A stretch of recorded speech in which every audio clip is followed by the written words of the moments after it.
It's good to see you again. I'm Dennis Peacock with another edition of the Transforum. Today we're going to be dealing with the subject, hate crimes will backfire on the homosexuals.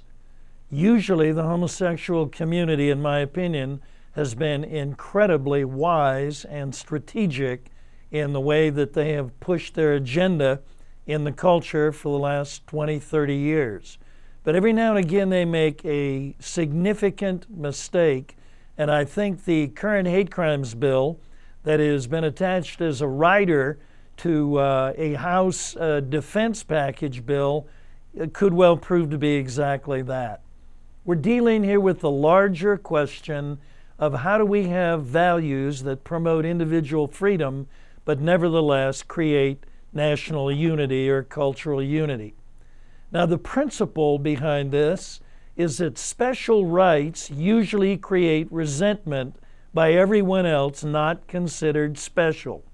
In other words, if you have a special right and it excludes me, I'm going to say, hey, wait a minute, where do I fit into that?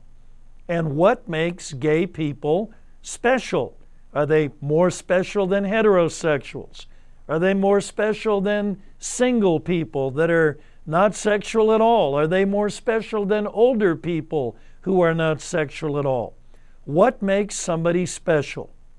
The hate crimes problem obviously is something that needs to be dealt with, but crime is crime. Turning hate crimes or anti-homosexual behavior into something other than just a generic crime makes no sense at all. Crime is crime. Why in the world you want to make some crime special makes no sense relative to jurisprudence. You know, motives or intent are always dealt with in any criminal case. Now, this House bill is being pushed by the Democrats because they strategically are quite sure the backlash against President Obama and the health care situation in particular is going to make it harder to get this kind of a bill passed next year. So they're trying to hurry up and make sure it gets done in 2009.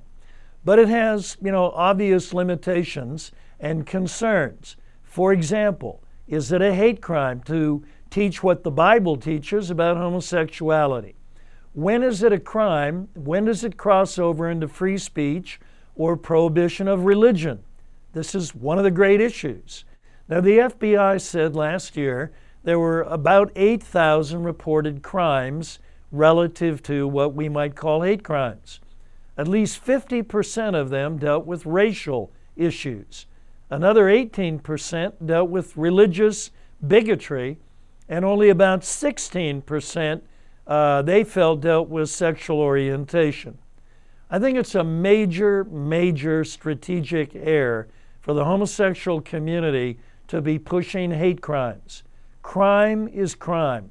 It is going to backfire because the principle always works out that if you single yourself out as special or single yourself out as somebody that gets unusual treatment, it makes everybody outside of that situation resent it. And I understand why. Where is all this going? Where are we going with this on the Transforum? Click below onto our strategic vision page and we'll help you get there. This is Dennis Peacock for the Transforum, folks. Let's engage.